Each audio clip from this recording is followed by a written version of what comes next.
All right, welcome. This is part 2 of how to play Sonnymoon for 2. My name is Shannon Gunn, and please subscribe. And this is a guided practice, so please get out your instrument, and I want you to also download the PDF from my website, Jazz Improv Institute. So go ahead and do all that before we get started. All right, so now we're going to learn what's called the guide tones, and this is used by jazz musicians. It's kind of unfamiliar for music educators, so I wanted to put this together and sort of, like I said, teach theory by doing. So let's do it, and then I'll explain it later. We're going to start by playing the top.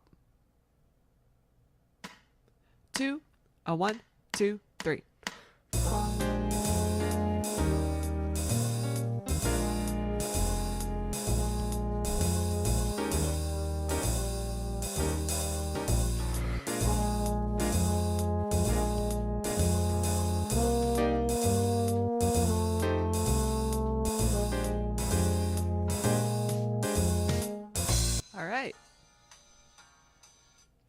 Now we're going to do the same thing, but I want you to start on the bottom note. 2, 1, 2, 3.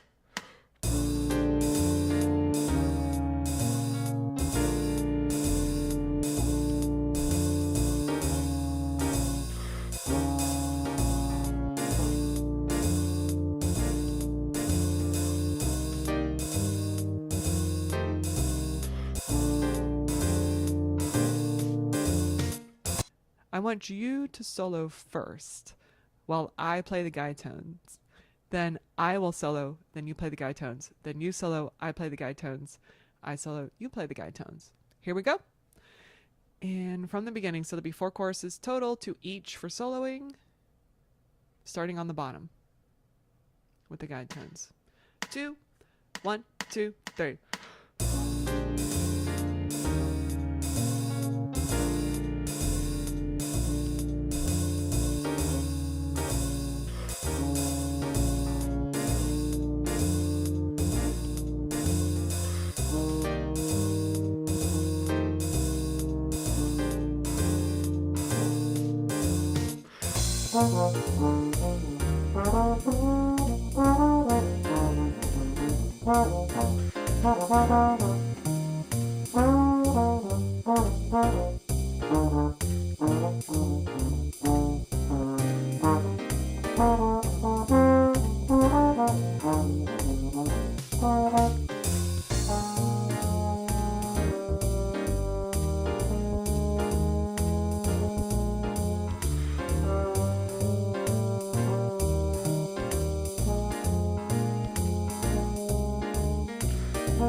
All right, so what are these guide tones all about? Why do you have to do them? And why do jazz musicians like this?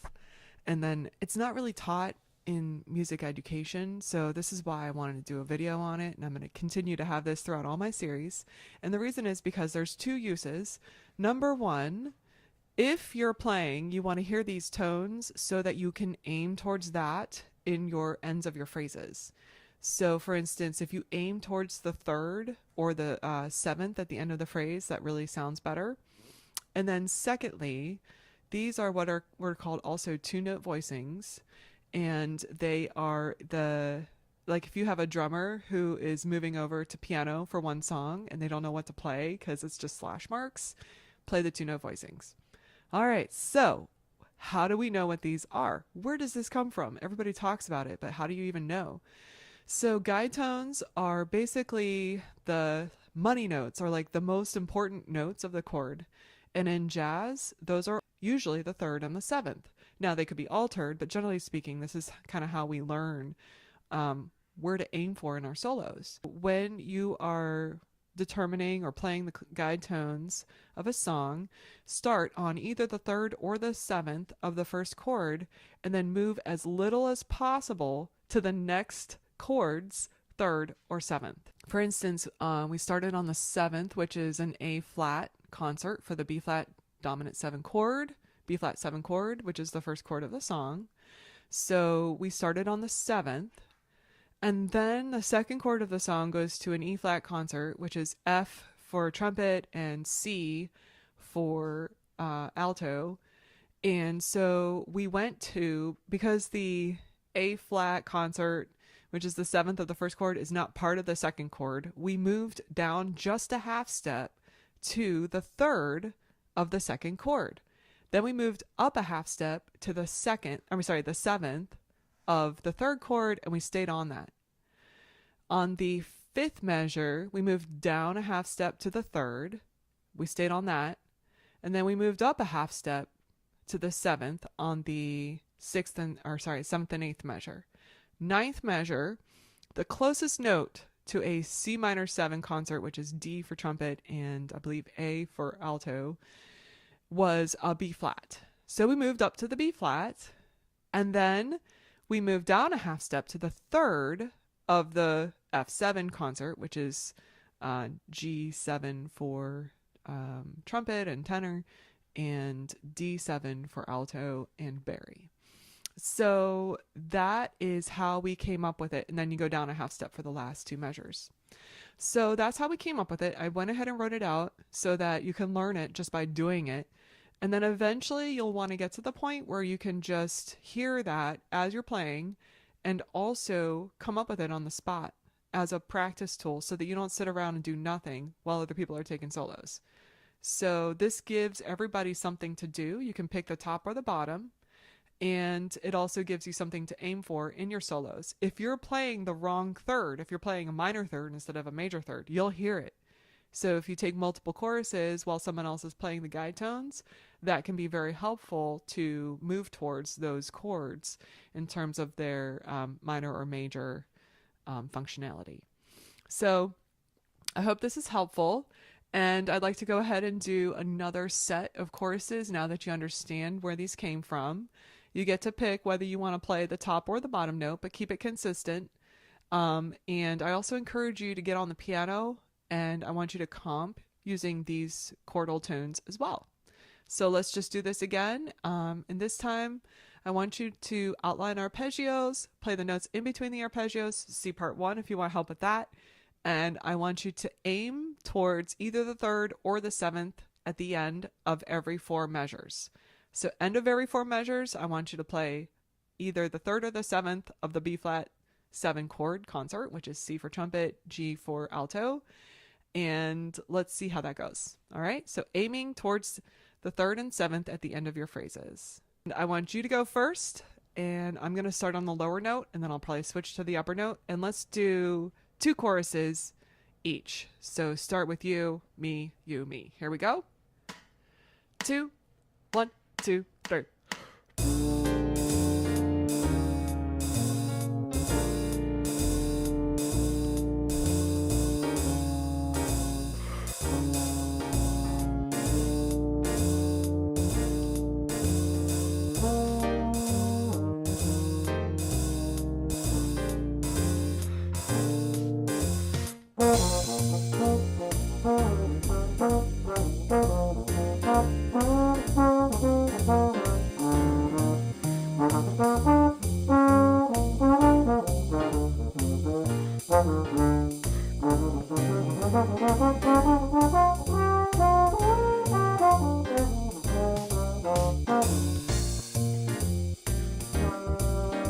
Your turn.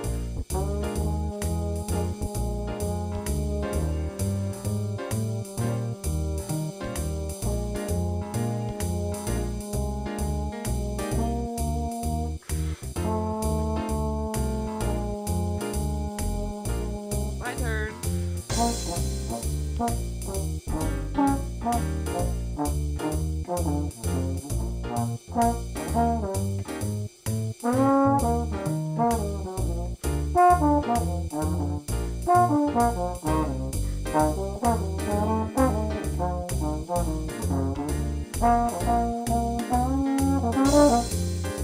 All right.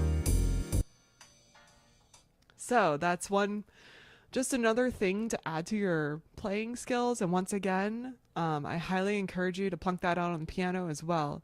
use those 2-note voicings. If you're a beginning piano player, you don't know what to play for these chords, 2-note voicings. And that's great for people that are switching over to piano as well. Now, if you're a piano player and you can always do 3 and 4-note voicings, you don't have to do 2. I'm just saying it's a resource, okay?